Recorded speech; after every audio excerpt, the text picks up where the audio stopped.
Hello, Christian. My name is Megan, and I'm the occupational therapy student that will be doing the St. Louis University Mental Status Examination on you, also known as the SLUMS.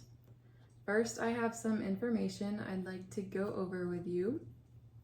The purpose of this assessment is to look for the presence of cognitive deficits or any change in your memory over time. Studies have shown that the SLUMS has adequate validity and adequate sensitivity and specificity in detecting cognitive impairment. This means this assessment accurately measures what it's supposed to be measuring, and it correctly identifies persons with or without a disease. So for SLUMS, there are fewer cases of cognitive impairment that go unnoticed. Since we went over some education regarding the SLUMS, do you give me consent to administer the assessment with you today? Absolutely. Okay. Did I correctly spell your name here?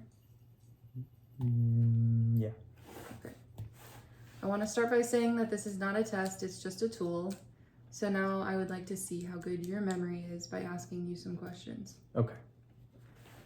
What day of the week is it? Friday.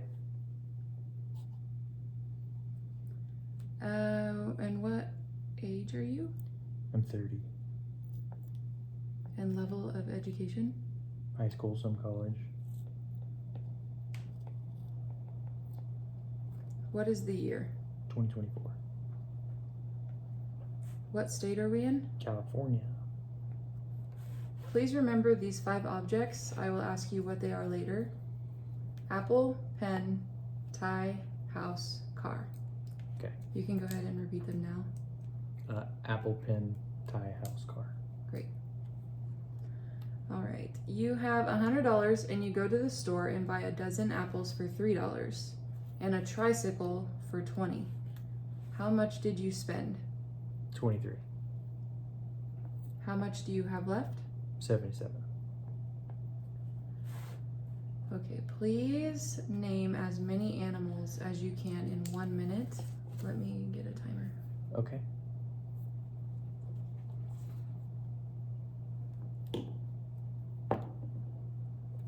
Let me know when you're ready. Oh, go ahead. Wait, question. Can it be prehistoric animals? Sure. Nice. Ready, set, go. Saber-toothed tiger, T-Rex, Triceratops, tiger, lion, ape, monkey, sloth, shrimp, whale, fish, dog, cat, bird, bear, sloth, ant, spider, centipede, giraffe, rhino, hippo, zebra, antelope, coyote, mink, lynx, fox, wolf.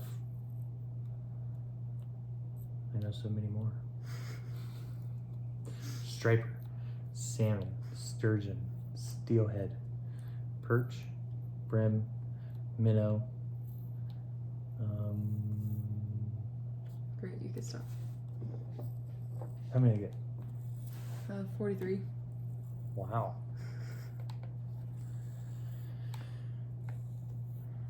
All right, what were the 5 objects I asked you to remember?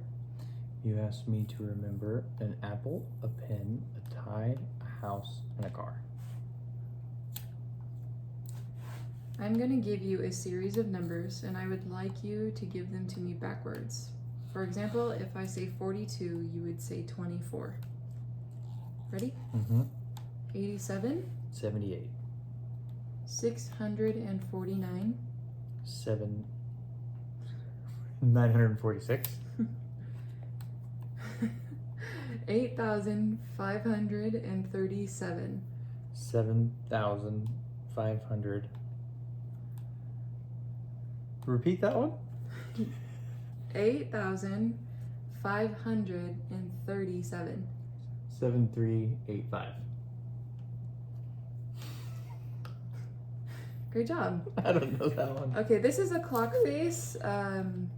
Please put the hour markers and the time at 10 minutes to 11 o'clock. Okay. draw that. 10 minutes to 11 o'clock. Yes, but make sure you draw out the hour markers around the clock as well.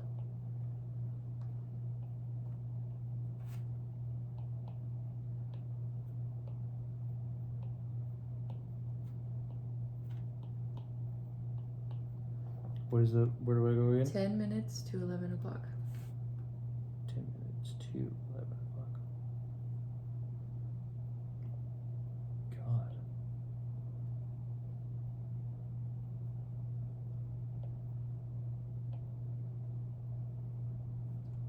I think that's right.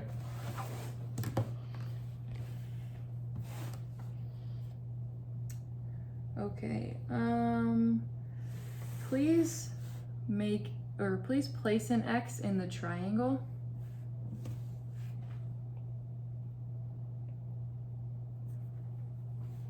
Thank you. Which of the above figures is the largest? Right here. Oh, sorry.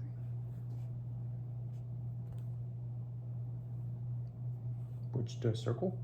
No. Square.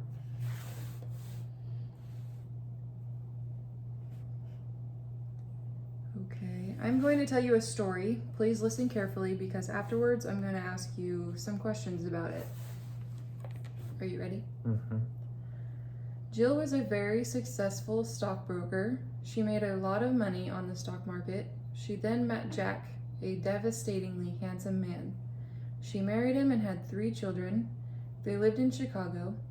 She then stopped work and stayed at home to bring up her children. When they were teenagers, she went back to work. She and Jack lived happily ever after. What's the female's name? Jill. Where did she go back to work? Stockbroker. Oh, sorry. Excuse me. When did she go back to work? When she was a teenager. What work did she do? Stockbroker. And what state did they live in? Chicago, Illinois. So your score was a total of 29. If someone receives a score within a 27 to a 30, this is within normal limits and having regular cognitive function. If someone receives a score within 21 to 26, this is a sign of mild neurocognitive disorder. If someone receives a score within 1 to 20, this is a sign of dementia. The SLUMS is scored 1 to 30, however, it does not have a below normative value based on age. The value ranges are based on above high school education or below high school education. If you were to have a score below average, anywhere from 1 to 26, there would be some barriers in your day-to-day life. Some examples may be remembering to eat meals and drink at certain times of the day, which could be detrimental to your health, causing weight loss, muscle loss, and dehydration. Psychologically, you may experience some mood changes like irritability or depression, and socially, you could become very isolated or avoid contact with others. Do you have any questions about your assessment you did today? Do I have dementia? I don't diagnose. Oh. No, I don't.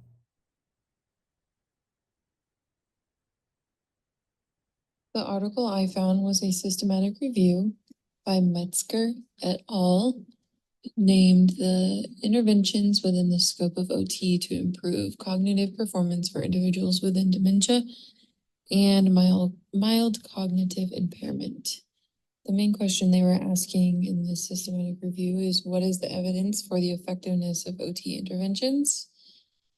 And they went over cognitive therapy, music-based interventions, exercise interventions, dance for mild cognitive impairment, and reminiscence. For the cognitive therapy aspect, they combined it with OT, and this had a moderate effect for improving cognition.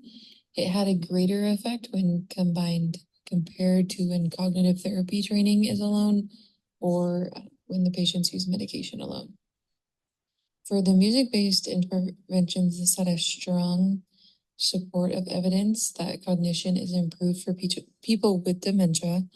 However, this intervention needs to include being active by incorporating movement, instruments, or singing. Exercise was also a had strong evidence for cognition being improved in people with mild to severe dementia. Physical activity implemented with memory games or music also resulted in significant improvement. For dancing, they had group dance sessions that ranged from 35 to 60 minutes. This improved cognition, memory, visuospatial, and language in older adults with mild cognitive impairment. Lastly, the reminiscence, which is stories being told about past events. This improved cognitive performance in people living with dementia.